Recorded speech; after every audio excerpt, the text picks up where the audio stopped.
नमस्ते दोस्तों, आपका हमारी यूट्यूब चैनल में स्वागत है। दोस्तों आइए देखते हैं, दिल्ली पुलिस कांस्टेबल एग्जीक्यूटिव भर्ती आ गई है। तो आप इसका फुल डिटेल्स जानना चाहते हैं तो इस वीडियो में शुरू से लेकर लास्ट तक बने रहिए। हम उम्मीद करते हैं कि ये आप वीडियो देख लेंगे तो फिर किसी और चैनल की वीडियो देखने की ज़रूरत नहीं पड़ेगी। मैं ऐसे ही सरकारी जॉब से रिलेटेड जो भी गवर्नमेंट जॉब आती है तो उसका फुल इन्फॉर्मेशन इस चैनल के माध्यम से बताता हूँ। तो प्लीज़ आप इस चैनल पर नए हैं तो इस चैनल को सब्सक्राइब कर लीजिए और वीडियो आपको कैसा लगे एक अच्छा सा कमेंट करके बताइए और ये इस वीडियो को लाइक कर लीजिए और अपने दोस्तों के साथ शेयर करिए। चलिए शुरुआत करते हैं। जैसा कि आप थंबनेल देख रहे हैं, हम पूरा फुल डिटेल्स के साथ बताएंगे और ज़्यादातर छात्र का डाउट ये है कि इसमें डीएल जो फॉर्म का लास्ट डेट है उससे पहले होना चाहिए कि बाद में होना चाहिए। तो बहुत छात्र मेरे को कमेंट करके व्हाट्सएप पे मैसेज करके पूछ रहे थे कि सर बताइए इसके बारे में वीडियो ले आइए। तो आप वीडियो को लास्ट तक देखिए, मैं सारा डाउट आपका क्लियरफाई कर दूंगा। तो आपको कहीं इधर उधर भटकने की ज़रूरत नहीं है। तो प्लीज़ आप इस चैनल पे बने रहिए। चलिए शुरुआत करते हैं, देखते हैं। इसमें कांस्टेबल एग्जीक्यूटिव 2025 की भर्ती आ गई है। इसका जो स्टार्टिंग डेट रहेगा एप्लीकेशन का वो 22 सितंबर से प्यारे भाई 22 सितंबर से शुरू होके 21 अक्टूबर तक रहेगा। 21 अक्टूबर को 23 हॉर्स तक रहेगा। तो आपको उससे पहले ही फॉर्म फिलअप कर लेना है मेरे प्यारे भाई, आप समझ रहे हो। उससे पहले ही आपको लास्ट डेट तक का वेट नहीं करना है, उससे पहले ही फिलअप कर लेना है, क्योंकि लास्ट डेट में आप जानते ही हो कि साइट वेट की प्रॉब्लम आ जाती है। प्यारे भाई इसका जो लास्ट डेट पेमेंट के लिए रहेगा, पेमेंट आपको 22 अक्टूबर, ये लास्ट डेट ये अप्लाई करने के लिए 21 अक्टूबर है, लेकिन आप 21 अक्टूबर तक कर दिए, लेकिन आपको पेमेंट का जो रहेगा वो 22 अक्टूबर 2025 तक रहेगा। 23 हार्स तक आप पेमेंट कर सकते हो। इसी में आपका करेक्शन का जो डेट दिया गया है 29 अक्टूबर 2025 से 31 अक्टूबर 2025 तक 2300 आवर्स तक दिया गया है। तो आपको उससे पहले ही कर लेना है जो भी है। पहले तो ये करना है कि आपको फॉर्म में कोई मिस्टेक ना हो, बट मिस्टेक हो जाए तो उसके लिए एक विंडो खुली रहेगी, उस डेट में आपको करेक्शन कर लेना है। उसके बाद आपको कोई ऑप्शन नहीं दिया जाएगा। इसका जो एग्ज़ाम रखा गया है मेरे प्यारे भाई, वो दिसंबर 2025 से जनवरी 2026 तक एग्ज़ाम कराया जा सकता है। तो आपको मेंटली प्रिपेयर रहना है। आपको कोई भी क्वेरी है तो उसके रिगार्डिंग में आपको ये टोल नंबर दिया गया है, उस पर आप पूछ सकते हैं। चलिए इसके बारे में अब आगे बढ़ते हैं। आगे मेरे प्यारे भाई, इसका कंप्यूटर बेस्ड एग्जाम रहेगा, ये सारी डिटेल्स हम कवर करेंगे। सबसे बड़ी चीज़ कि इसमें पेमेंट बहुत अच्छा खासा मिलता है। आपका 21,000 ये 700 बेसिक पेमेंट दिया हुआ है। इस पे DATA सब इसमें इंक्लूड नहीं है। DATA सब मिला के आपका 50,000 प्लस पेमेंट बनेगा दोस्तों। 50,000 प्लस एक अच्छा खासा अमाउंट रहता है। आपको इतना किसी भी स्टेट के पुलिस में नहीं मिलेगा और ये एक अच्छा खासा अमाउंट है। और आपको सबसे बड़ी चीज़ कि आपको दिल्ली सिटी में रहने को मिलेगा, वहाँ पे सारी फैसिलिटी मिलती है। तो इसीलिए दिल्ली पुलिस की ओर लड़कों का रुझान बहुत काफ़ी अच्छा रहता है। तो आपको इसको फॉर्म को फिलअप करना है। इसके लिए तैयारी करनी है कि आपका और ये इसमें दिल्ली पुलिस में सिलेक्शन हो जाए। और आपका जो वैकेंसी दिया गया है ये कुछ इस प्रकार से हैं मेरे प्यारे भाई। इसमें कांस्टेबल मेल के 4,408 वैकेंसी है, जो कि बहुत अच्छा खासा नंबर है। और ये इसी में एग्जीक्यूटिव मेल के लिए जो एक सर्विसमैन है 285 है। और ऐसे ही एग्जीक्यूटिव मेल जो एक सर्विसमैन है कमांडो है 376। और एग्जीक्यूटिव फीमेल के लिए 2,496 भर्ती हैं। टोटल 7,565, एक अच्छा खासा वैकेंसी है मेरे प्यारे भाई। ठीक है, चलिए आगे समझते हैं। इसमें 10% रिजर्व रखा जाएगा जो कि एक सर्विसमैन रहेंगे, उसके लिए यहाँ पे बताया गया है। और आगे आगे देखते हैं एक सर्विसमैन और इसमें कौन फॉर्म फिलअप कर सकता है, इसके बारे में यहाँ पे बताया गया है कि ये नेशनल सिटीजनशिप जो है वो इंडिया की होनी चाहिए और किसी भी स्टेट का उससे लेना देना नहीं है, वो कहीं का भी हो, बट इंडिया का रहना चाहिए उसका सिटीजनशिप, वो फॉर्म अप्लाई कर सकता है। और जो इसका एज लिमिट रखा गया है प्यारे भाई, वो 18 से 25 वर्ष तक का रखा गया है। जो इसका एज काउंट किया जाएगा 1 जुलाई 2025 तक काउंट किया जाएगा। तो आपका 1 जुलाई 2025 को 18 वर्ष पूरा हो जाता है, या 1 जुलाई 2025 तक आप 25 वर्ष के नहीं हुए हैं तो आप इसमें फॉर्म अप्लाई कर सकते हैं मेरे प्यारे भाई। ठीक है, यदि आप चैनल पे नए हैं तो प्लीज़ इस चैनल को सब्सक्राइब कर लीजिए और वीडियो को शेयर करिए और ज़्यादा से ज़्यादा लोगों तक शेयर करिए, क्योंकि इससे इन्फॉर्मेशन आपके दोस्तों का भी बढ़ेगा। चलिए मेरे प्यारे भाई, मैं ऐसे ही आपके लिए इन्फॉर्मेटिव वीडियो गवर्नमेंट जॉब से रिलेटेड ले आता रहता हूँ, तो आप प्लीज़ इस चैनल को सब्सक्राइब कर लीजिए। चलिए आगे देखते हैं प्यारे भाई, जो इसमें एज का रिलैक्सेशन दिया गया है प्यारे भाई, जो एससी एसटी से हैं उनको 5 वर्ष का रिलैक्सेशन दिया गया है, जो ओबीसी से हैं 3 वर्ष का रिलैक्सेशन दिया गया है, और जो sportsman distinctions who have state national level, state at national level और कंट्री इंटरनेशनल लेवल और receipt of online other than SC ST, मतलब आपके पास स्पोर्ट्स का है जो स्टेट लेवल से खेले हैं या नेशनल लेवल पे, आपको 5 वर्ष का छूट दिया गया है। वहीं जो एससी एसटी से हैं और स्टेट या नेशनल लेवल पे खेले हैं उनको 10 वर्ष का छूट प्रदान किया गया है। तो ये तो छूट से रिलेटेड यहाँ पे इंफॉर्मेशन है, और जो ये सारा छूट से है ये आप डिटेल्स में देख सकते हैं। इसमें एक सर्विसमैन के लिए बात किया गया है। एक सर्विसमैन में जो यूआर और ईडब्ल्यूएस से है उनको 3 वर्ष का छूट दिया गया है, जो कि आफ्टर सर्विस रिडक्शन रहेगा, और जो ओबीसी से हैं उनको 6 वर्ष का यहाँ पे एज में रिलैक्सेशन दिया गया है, और वहीं जो एससी एसटी से हैं उनको 8 ईयर्स का रिलैक्सेशन दिया गया है एज में। तो जो 8 ईयर्स बोल रहे हैं उसका जो मैक्सिमम था 25 में +8 जोड़ देंगे तो आपका हो जाएगा 33, तो मैक्सिमम 33 ईयर्स हो गया जो एससी एसटी से हैं, और एक सर्विसमैन से उनके पास एक सर्विसमैन कोटा है, तो उनका ऐसे दिया जा रहा है एज रिलैक्सेशन। मेरे प्यारे भाई आगे देखते हैं, आगे जो इम्पोर्टेंट इन्फॉर्मेशन है, जब मैं क्लैरिफाई करने के लिए बता रहा था कि आपको क्लैरिफाई करूंगा कि आपके पास डीएल जब क्लोजिंग फॉर्म है उससे पहले ही होना चाहिए कि बाद में होना चाहिए, तो आप ये जानना चाहते हैं तो लास्ट तक इस वीडियो में बने रहिए, क्योंकि आपको ये डिटेल में बताऊंगा। बहुत सारी चैनल वाले बता रहे हैं कि आपको लास्ट डेट तक ही आपके पास डीएल होना चाहिए। बच्चे बहुत काफ़ी कंफ्यूज हैं, मेरे से पूछ रहे थे कि सर आप प्लीज़ इसके क्लैरिफाई करिए, तो मैं आपको बताता हूँ मेरे प्यारे भाई। देखते हैं इसमें आगे जो इसेंशियल क्वालिफिकेशन रखा गया है मेरे प्यारे भाई, इसमें इसेंशियल क्वालिफिकेशन आपके पास 21 अक्टूबर 2025 तक ये इसेंशियल क्वालिफिकेशन ये ओनली 10+2 जो सीनियर सेकेंडरी है उसके लिए बताया गया है। As a closing of receipt of online application form, जो आपका ऑनलाइन एप्लीकेशन फॉर्म है वो 21 अक्टूबर 2025 तक आपके पास 10+2 का रिजल्ट आ जाना चाहिए और सर्टिफिकेट रहना चाहिए, और मिनिमम एज क्वालिफिकेशन रहना चाहिए, मिनिमम एज क्राइटेरिया को आपको पार होना चाहिए। ठीक है मेरे प्यारे भाई, और यदि आप ये सारी कंडीशन फुलफिल करते हैं तो आप इसमें अप्लाई कर सकते हैं। यहीं पे जो ये पॉइंट बता रहे हैं जो डीएल के लिए, डीएल और उसी के पास होना चाहिए जब आप पी और एमटी देने जाएंगे, फिजिकल एंड्योरेंस और मेजरमेंट टेस्ट देने जाएंगे, उस डेट को आपके पास ये डीएल होना चाहिए। उससे पहले आपके पास जरूरी नहीं है, वो भी डीएल लर्निंग लाइसेंस वाला नहीं होना चाहिए। लर्निंग लाइसेंस आप उस दिन दिखाएंगे तो आप सीधे फिजिकल एंड्योरेंस और मेजरमेंट टेस्ट से आप बाहर हो जाएंगे, तो आपके पास ओरिजिनल जो डीएल होता है उस दिन तक हो जाना चाहिए। तो मेरे प्यारे भाई आपको क्लैरिफाई हो गया होगा कि आपका लास्ट डेट तक ये डीएल नहीं मांगा गया। डीएल आपका जिस दिन फिजिकल एंड्योरेंस और मेजरमेंट टेस्ट होगा उस दिन तक मांगा गया है, बट आपके पास लर्नर लाइसेंस नहीं चलेगा उस दिन, आपके पास एकदम से पक्का वाला डीएल होना चाहिए। ठीक है मेरे प्यारे भाई, मैं उम्मीद करता हूँ कि आपको ये पॉइंट कवर हो गया होगा। इसमें यही बात बताया गया है जो मैं बोल रहा हूँ, male candidate must possess a valid driving licence for LMV motorcycle या कार, आपके पास दोनों में से कोई चलेगा, आपके पास या तो मोटरसाइकिल का हो या कार का हो, age on date of physical endurance या मेजरमेंट टेस्ट।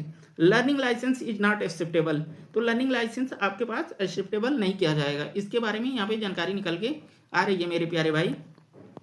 आगे देखते हैं प्यारे भाई, इसमें बताया गया है, ये पॉइंट कवर हो गया, और आगे और भी एसेंशियल इन्फॉर्मेशन है। आप देखिए पूरी वीडियो लास्ट तक जरूर देखिए। जो जिन प्यारे बच्चों के पास एनसीसी का सर्टिफिकेट है उनको इस प्रकार से नंबर दिया जाएगा। एनसीसी जो सी सर्टिफिकेट रखा है उस प्यारे भाई को 5% नंबर दिया जाएगा, मतलब कि 100 नंबर का क्वेश्चन होता है, 100 नंबर का जो क्वेश्चन पेपर्स रहता है उसमें 5 नंबर उसको दिया जाएगा। यदि उसके पास 20 सर्टिफिकेट है तो उसको 3% आप मैक्सिमम नंबर, यदि 100 नंबर का क्वेश्चन पेपर है तो आपको 3 नंबर दिया जाएगा।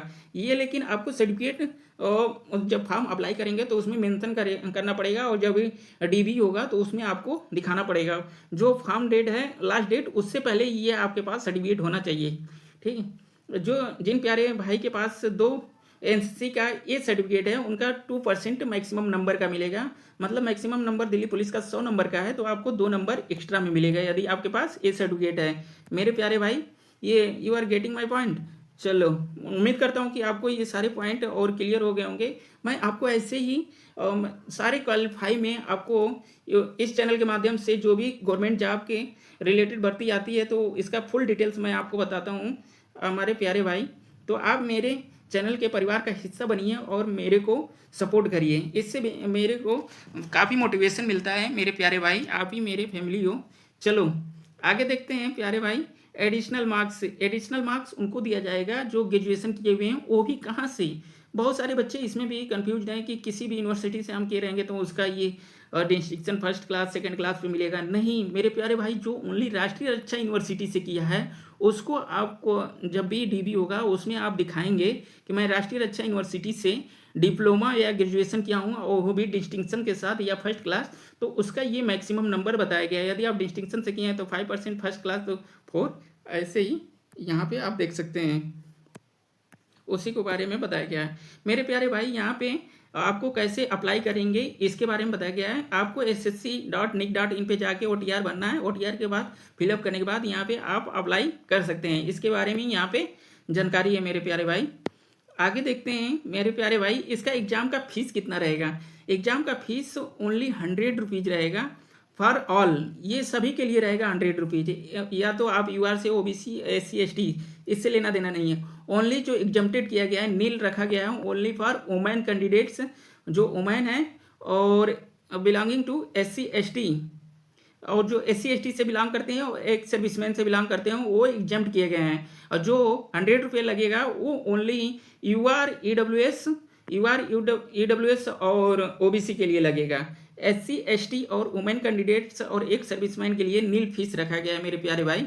इसके बारे में यहाँ पे जानकारी निकल के आ रही है तो आप यहाँ पे देख लेना मेरे प्यारे भाई। आपको ये जो फीस का पेमेंट एक बार फिर यहाँ पे मेंशन किया गया है कि आपको 22 अक्टूबर 2025 तक 2300 आवर्स से पहले ही पेमेंट कर देना है। तो आपको लास्ट डेट तक का वेट नहीं करना है मेरे प्यारे भाई, उससे पहले ही आपको फॉर्म फिलअप कर देना है।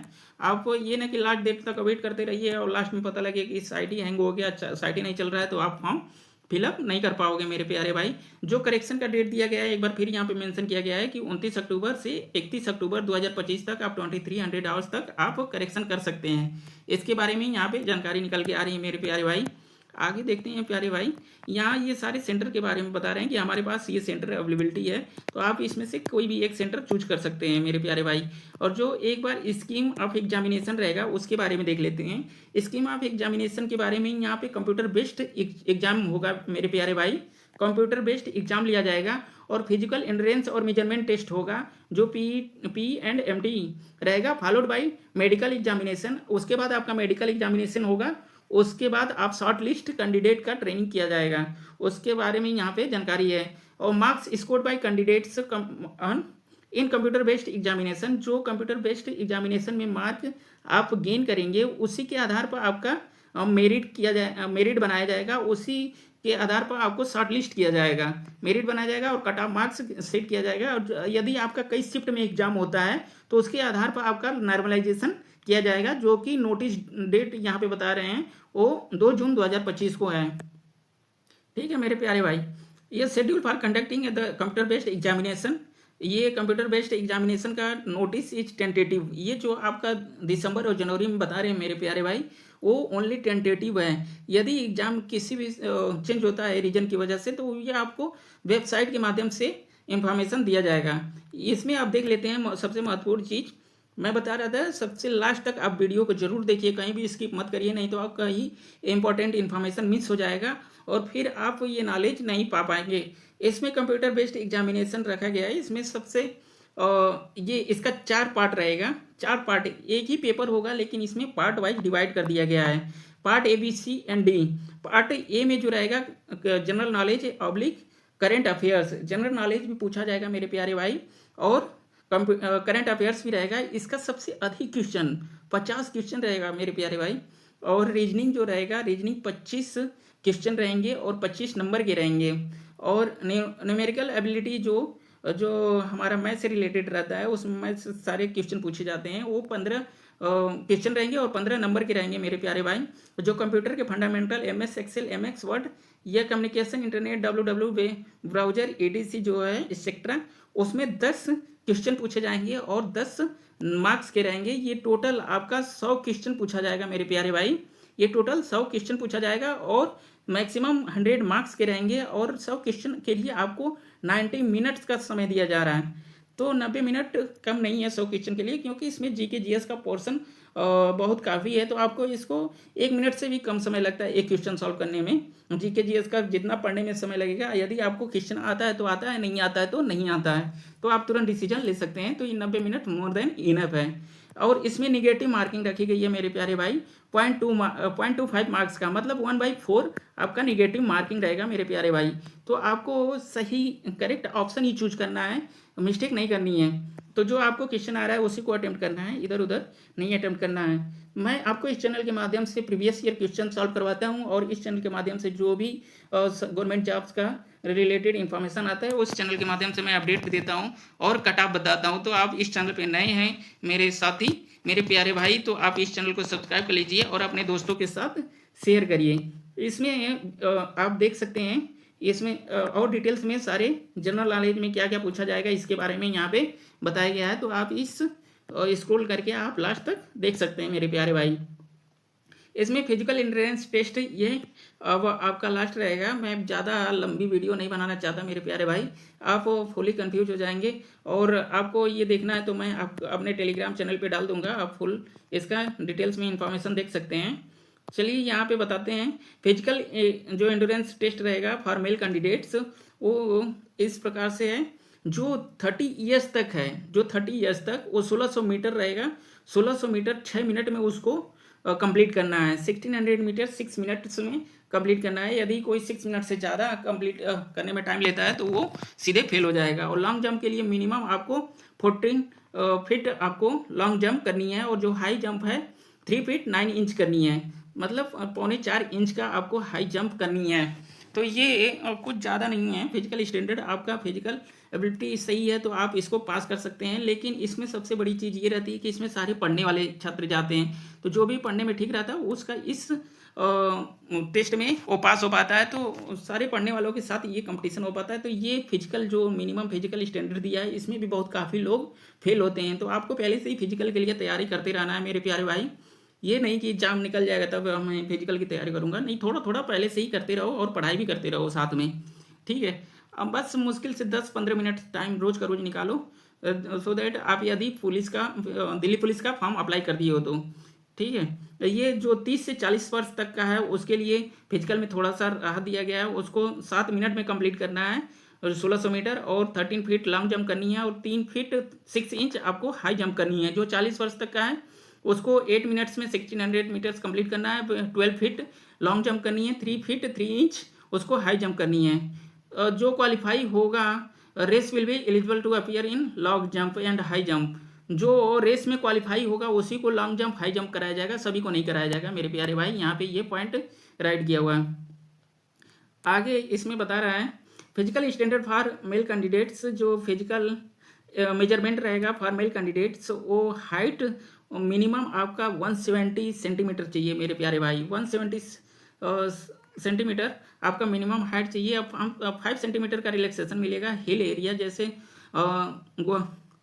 गोरिल्लास और ऐसे गोरखा डोगरा मराठास, ऐसे जो हिल एरिया से आते हैं उनको 5 सेंटीमीटर का रिलैक्सेशन दिया जाएगा। इसमें 5 सेंटीमीटर का SC ST कैंडिडेट्स को दिया जाएगा। ST candidates 5 centimetre for son of serving in Delhi police, और जो multitasking staff of Delhi police, इसके बारे में है। जो चेस्ट रहेगा मेरे प्यारे भाई 81 सेंटीमीटर रहेगा with minimum expansion of 4 centimetre. आपका मिनिमम 4 सेंटीमीटर एक्सपेंड होना चाहिए चेस्ट, उसके बारे में यहाँ पे जानकारी है मेरे प्यारे भाई। और 5 centimetre for residential hill area, और जो चेस्ट एक्सपेंशन रहेगा वो 5 सेंटीमीटर फॉर जो हिल एरिया के लिए रहेगा उनके लिए है। और जो फिजिकल एंड्योरेंस रहेगा फीमेल कैंडिडेट्स के लिए, तो female candidates please pay attention यार। यहाँ पे जो 30 साल तक की महिला है उनको 8 मिनट में 1600 मीटर रेस कंप्लीट करनी है। और जो 10 फीट है मेरे प्यारे भाई वो लॉन्ग जंप उनको करनी है जो फीमेल कैंडिडेट्स हैं। और 3 फीट का उसको उनको हाई जंप करना है। जो 30 से 40 वर्ष तक के फीमेल कैंडिडेट्स हैं उनको 9 मिनट्स में और 1600 मीटर्स रेस कंप्लीट करनी है और 9 फीट का लॉन्ग जंप और 2 मिनट्स दो 2 फीट 9 इंच का उसको हाई जंप कंप्लीट करनी है मेरे प्यारे भाई।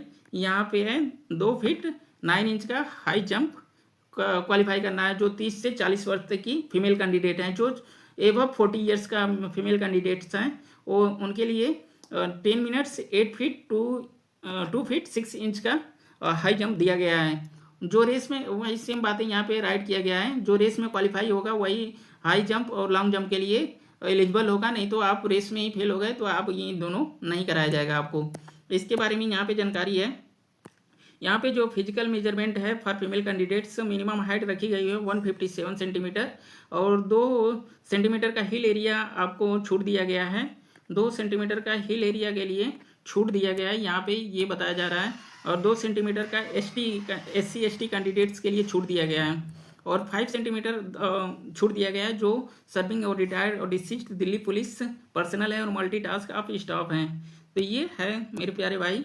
और इसमें आगे आपको ये बताया गया है कि आपका जो कैंडिडेट्स आधार कार्ड के बेस्ड पे ऑथेंटिकेशन नहीं किया हूँ उनको एग्जामिनेशन सेंटर पे मिनिमम 2 घंटे पहले पहुँचना है जिस दिन एग्ज़ाम रहेगा। उसके बारे में यहाँ पे पॉइंट नोट किया गया है। इसीलिए मैं कह रहा हूँ कि आप वीडियो को लास्ट तक देखिए, कहीं भी स्किप मत करिए। बहुत ही इंपॉर्टेंट इन्फॉर्मेशन है जो लास्ट तक मैं बताऊँगा, तो आप मिस कर देंगे तो ये बहुत क्रूशियल इन्फॉर्मेशन आपसे छूट जाएगा। तो प्लीज़ आप वीडियो को लास्ट तक देखिए प्यारे भाई, कहीं भी मिस मत करिए। और ओरिजिनल डॉक्यूमेंट चाहिए मेरे प्यारे भाई। इसमें ओरिजिनल डॉक्यूमेंट या तो वोटर ID कार्ड रहना चाहिए मेरे प्यारे भाई, या ड्राइविंग लाइसेंस या pan card, passport, ID card या आपके एम्प्लॉयर ID कार्ड, एक serviceman discharge book issue by ministry of defence. आपके पास कुछ भी होना चाहिए। Any other photo valid ID card by central और स्टेट गवर्नमेंट। तो ये आपके पास होना जरूरी है मेरे प्यारे भाई। डॉक्यूमेंट वेरिफिकेशन में आपका जो इंपॉर्टेंट डॉक्यूमेंट रहेगा उसके लिए बताया गया है। डॉक्यूमेंट वेरिफिकेशन जो DB रहेगा उसके लिए matriculation, secondary certificate, essential education qualification जो आपने सर्टिफिकेट अटैच कर रखा है फॉर्म फिलअप के टाइम में वो रखना है। तो सबसे इंपॉर्टेंट आपके पास उस टाइम जब DB होगा उस टाइम आपके पास ड्राइविंग लाइसेंस होना ही चाहिए मेरे प्यारे भाई। इसलिए मैं कह रहा हूँ कि आप वीडियो को लास्ट तक जरूर देखिए। For male candidates only, female के लिए नहीं चाहिए, ओनली मेल कैंडिडेट्स के लिए चाहिए कि आपके पास ड्राइविंग लाइसेंस होना चाहिए या कास्ट और कैटेगरी सर्टिफिकेट्स होना चाहिए जो कि रिजर्व कैटेगरी से बिलोंग करते हैं, और हिल एरिया सर्टिफिकेट होना चाहिए जो कि हिल एरिया से बिलोंग करते हैं। एक सर्विसमैन कोटा होना चाहिए यदि आप एक सर्विसमैन कोटा में अप्लाई कर रहे हैं तो। ठीक है मेरे प्यारे भाई। और serving defence personnel NOC as per applicable, जो एक सर्विसमैन है बट रिटायर होने वाले कुछ टाइम में, तो सर्विंग डिफेंस पर्सनल के लिए NOC भी चाहिए। उसके बारे में यहाँ पे इंफॉर्मेशन है। डिस्चार्ज सर्टिफिकेट चाहिए मेरे प्यारे भाई। और जो NCC वाला सर्टिफिकेट है NCC ABC उस टाइम आपने फॉर्म फिलअप के टाइम में अटैच किए हैं तो उस टाइम भी चाहिए। जो स्टेट सर्टिफिकेट है यदि आप स्पोर्ट्स पर्सनल हैं तो वो भी चाहिए मेरे प्यारे भाई, जो DB के टाइम में। मतलब आपके पास जो भी डॉक्यूमेंट है सर्टिफिकेट है तो आप उस टाइम DB के टाइम लेकर जाइए, कुछ भी मत छोड़िए मेरे प्यारे भाई। मोड ऑफ सिलेक्शन मैंने पहले ही बता दिया कि कंप्यूटर बेस्ड एग्जामिनेशन रहेगा और उसके बाद PE और MT रहेगा, फिजिकल एंड्योरेंस और मेजरमेंट टेस्ट रहेगा। उसके बाद आपका DB किया जाएगा, उसके बाद मेडिकल एग्जामिनेशन किया जाएगा मेरे प्यारे भाई। ठीक है मेरे प्यारे भाई, मैं इसीलिए कह रहा था कि आप लास्ट तक देखिए, कोई भी इंफॉर्मेशन मिस नहीं होनी चाहिए प्यारे भाई। वीडियो थोड़ा सा लॉन्ग हो सकता है बट आपके लिए इंफॉर्मेटिव रहेगी, कुछ भी इधर उधर की बातें नहीं रहेगी, सिर्फ काम की बातें रहेगी मेरे प्यारे भाई। मैं ऐसी गवर्नमेंट जॉब जो भी आता है उसके बारे में इंफॉर्मेशन बताता हूँ, तो आप पूरी वीडियो को लास्ट तक देखिए, कोई भी इंफॉर्मेशन मिस मत करिए मेरे प्यारे भाई। एक बार मेरा वीडियो देख लिए तो फिर दूसरे चैनल का वीडियो देखने की ज़रूरत नहीं पड़ेगी मेरे प्यारे भाई। ठीक है मेरे प्यारे भाई। और जो इसमें बताया गया है कि रेजुलेशन ऑफ टाई, जब आपका टाई हो जाता है, मान लीजिए कि एक बच्चे का 60 नंबर आया, दूसरे बच्चे का भी 60 आ गया, तो उसके बेस्ड आप कैसे रेजुलेशन किया जाएगा, तो पार्ट A के बेस्ड पे जो GS वाला पोर्शन था उसके बेस्ड पे, या पार्ट B के बेस्ड पे रेजुलेशन किया जाएगा, या डेट ऑफ बर्थ, ये दोनों भी सेम आ गए तो उसके बाद डेट ऑफ बर्थ से जो ओल्डर कैंडिडेट रहेगा उसको मौका दिया जाएगा, वो भी सेम आ गया तो अल्फ़ाबेट ऑर्डर वाले को आपका चांस दिया जाएगा। इसके बारे में